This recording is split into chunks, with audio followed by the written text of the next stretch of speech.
They are said to be the last words of an unknown dysentery patient in Somalia. Shit happens was also the Bush administration's excuse for the Iraq War. Wars are like that, said George Bush. Once my brother told me how the phrase originated. He had traced the roots as far back as to the cowherd Krishna, who as a child would get caught stealing into neighbors' houses to eat their milk and butter. He's credited with coining the term. I guess being around cows, he knew what he was talking about. Anyway, my brother told me lots of other stories about Krishna, who is his all-time favorite protagonist. But I will save those for another documentary or might tell you about it later. The West, of course, caught on to the term many centuries later. Naturally, I picked it up from my brother, and it keeps coming true.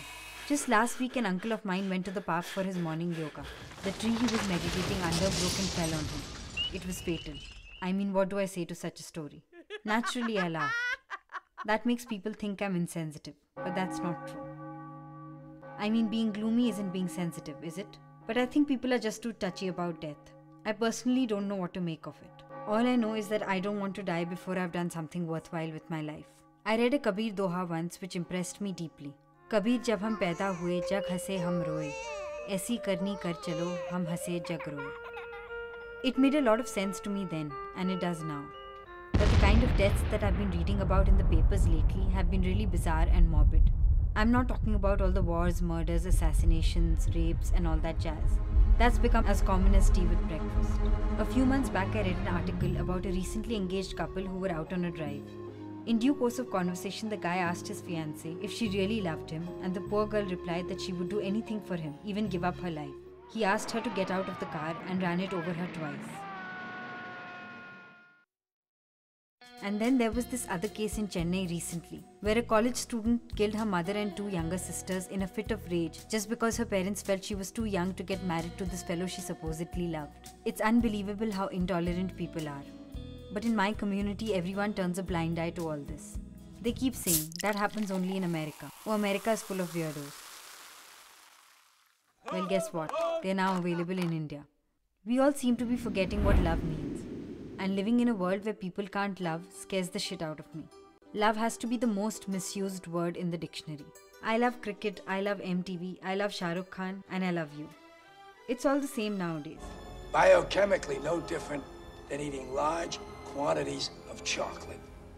I really feel that any society that has to set a day aside to remember and celebrate love is in need of some serious introspection. We don't set aside a day in our life where we all sit and take in oxygen, do we?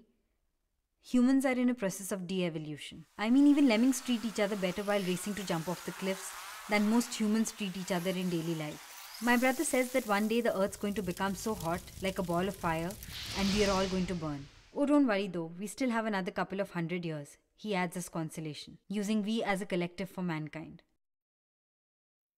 But sometimes I imagine how life will be in the future. The few remaining humans all hiding from each other and the environment, lost in silly computer games or in prayer. And they will have properly scheduled meetings where they will all interact and procreate in a bid to save the human race. Man will always find some sense in life with all its flaws so he can continue living. You could call it my prediction, like those astrologers you see on cable TV early in the morning.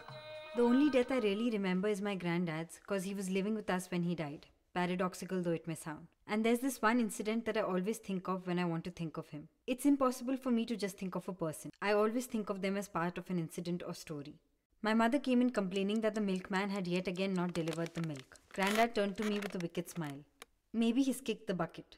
I don't know why I find it so funny, but I laugh every time I think about him. Grandad didn't like the milkman too much.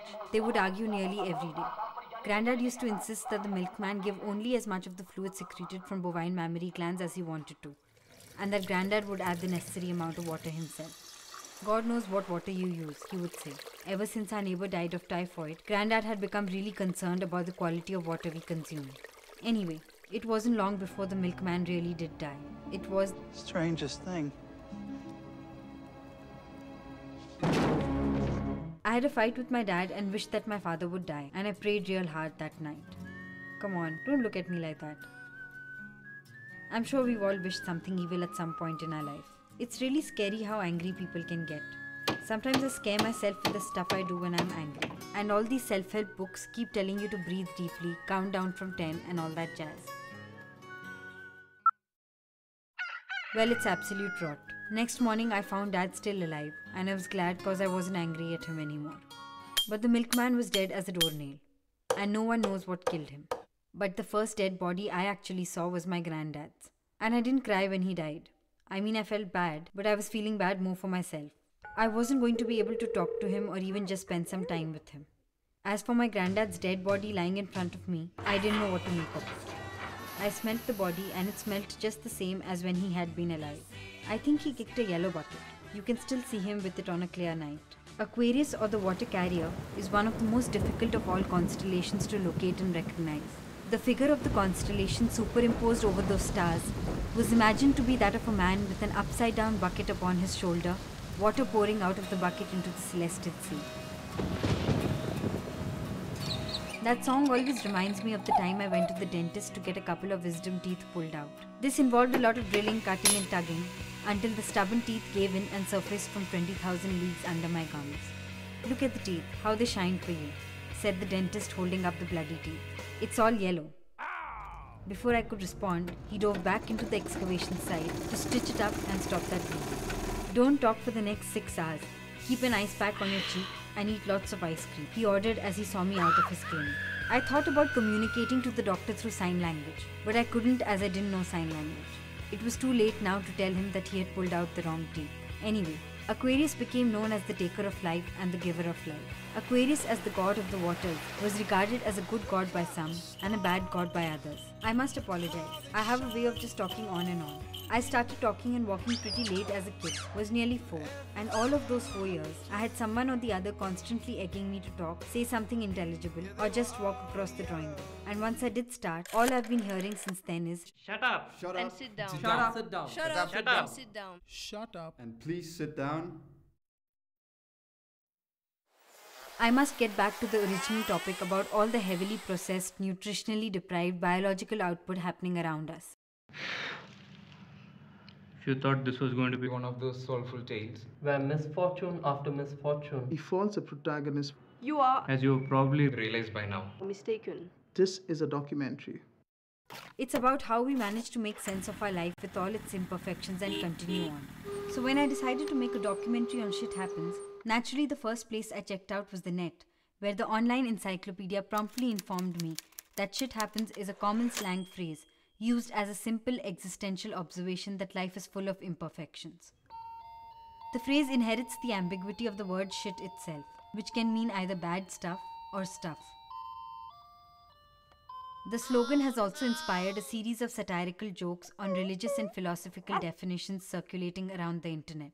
And then I came across this Danish site, Shit Happens and Then You Die. But when I tried to access it, luckily I managed to track down a Danish anthropologist and filmmaker, Jens Dobie, who has been living in Pune for the past year. Jens, in his own spare time, has travelled a bit around India and has shown a special interest in cows. He agreed to explain the website to us. I've been in India for about a year and a half, I think. I lose count sometimes. Sometimes I'm quite happy, sometimes I'm quite unhappy. Up and down. Good and bad, I don't know. Both. They both died before I was born, so which grandfather comes to mind first? They're just like old men in suits in photographs, yeah. So I don't know them. I don't know anything about star signs, or what is it? Yeah, it's the only thing. When I hear Aquarius, that's what I'm thinking. A hippie song. It's a very nice song, actually, as far as I remember. I used to sing it in a choir. Just the other day, I read somewhere someone saying that the gaze is very aggressive. And he was talking about animals as well as humans piled together in, rather small confinements. They smell a lot. The cows in India, they seem very peaceful. They seem quite content, very laid back. But unfortunately, you don't get to eat them. This t-shirt I got in Thailand, in Bangkok. I don't know, I'm not much for logo t-shirts, but this one I had to get. I'll go to a Shiv Sena meeting or something like that with it. Jens, can you please tell us what this website is all about? It's a very tough question, I don't know.